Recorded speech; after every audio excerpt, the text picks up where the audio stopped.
खुलुमबाय गिबियावनो आंनि एसटि बड' एडभार्टाइज इउटुब चेनेलाव आं बयखौबो बरायनाय थाबाय लोगोसे जोङो दिनै मोनसे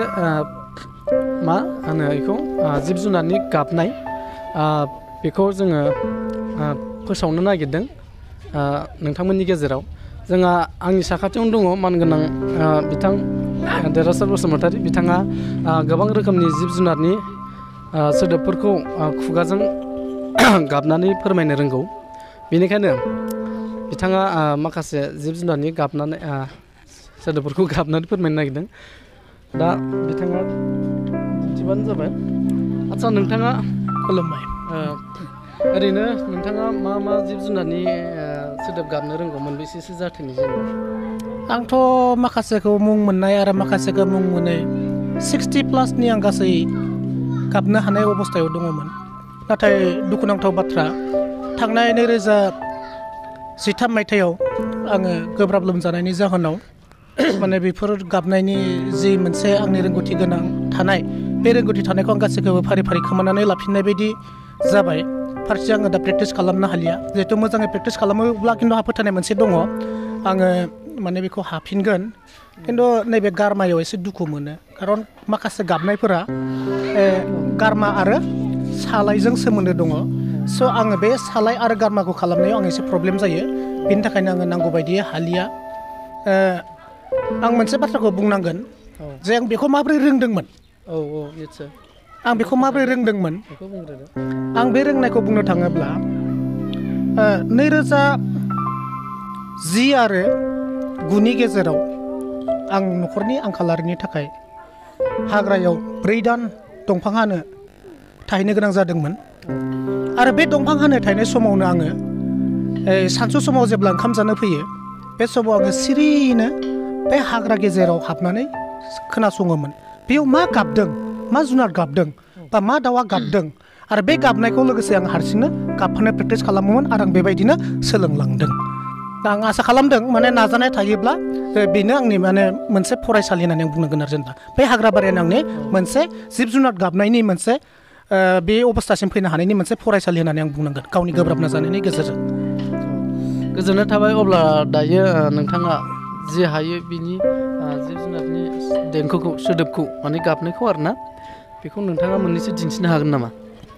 आं हागोन दायो एसेबांसिम हाद्राय नङा आं मोननैसो जि हायो मुंजों लोगोसे आङो एसे गाबनायनो ट्राइ खालामना नायनो आरो दा बेनि गेजेराव माखासे एसे डिस्टिउनो जालांगोन दा बे डिस्टिउन जानायनि थाखाय आं निमाहा बिगोन बा निमाहा बिनाय थाबाय गिबियावनो आङो बे एम्बु बालेबा जेब्ला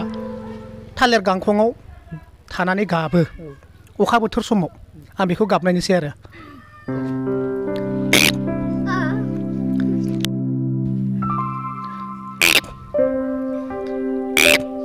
बेबायदि गाबो आरो बेयो बे एम्बु बालेबा दा बिनिफ्राय रातिसुर होननाय रोखोमसे दाउ दङ बे मोनाबिलि जेब्ला मोसौ खानाय समाव बिरो गोसोम गोसोम लाइक दाउब'आनोसै आरो माने बेयो दाउब'निख्रुइ एसे देरसिन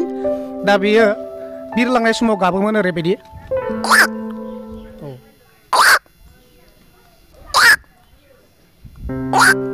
बेबायदि गाबलाङो आरो बेयो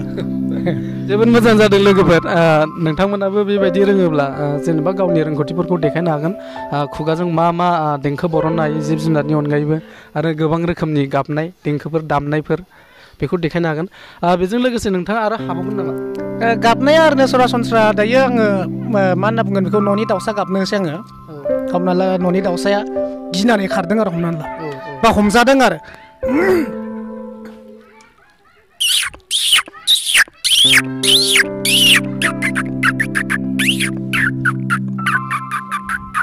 बेबायदि गाबो आरो बे न'नि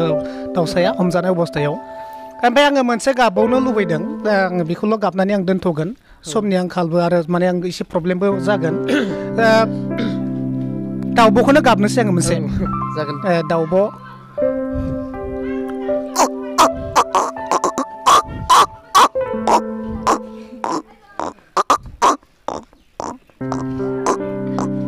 बे माने रोखोमसे बेयो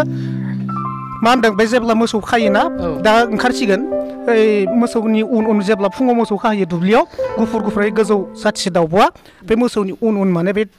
थाबायफा बेबायदि गाबनानै माने बे आदार नागिरनानै जायो आरो बिसोरो।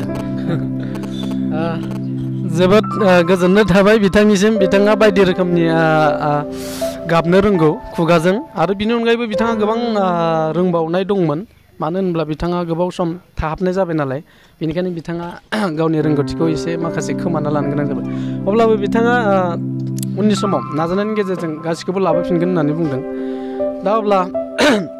नोंथाङा बे नोंथांनि बे जि रोंगौथि, बे रोंगौथिनि गेजेरजों जेनेबा गुबुनखौबो माबाफोर बुंनो सानो नामा? आं बेखौनो बुंनो लुबैयो जे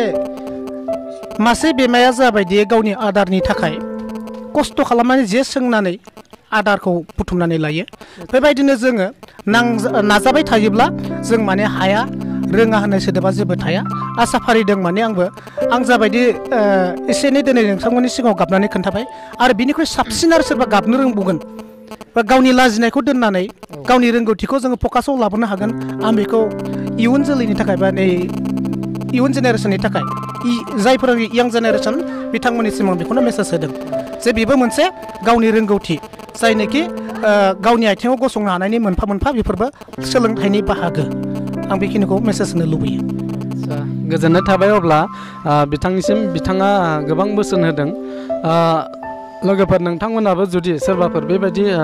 रोंगौथि दङब्ला, गावनि खुगाजों बायदि बायदि देंखो हगारनो रोङोब्ला, जिब जुनार बायदि बायदि दामजु जन्थ्रफोरनि देंखो होनो रोङोब्ला, नोंथांमोना गावनि रोंगौथिखौ दिन्थिबानो जाबाय। दा बे समाव नायगिरि बिथांमोननिसिम आं बेखौनो खावलायो, नोंथांमोना जुदि आंनि चेनेलाव गोदानब्ला आंनि चेनेलखौ साबस्क्राइब खालामदो, लोगोसे लाइक खालाम, लोगोफोरनो शेयार खालाम, आरो थुना होबानो जाबाय। गोजोननाय थाबाय। खुलुमबाय।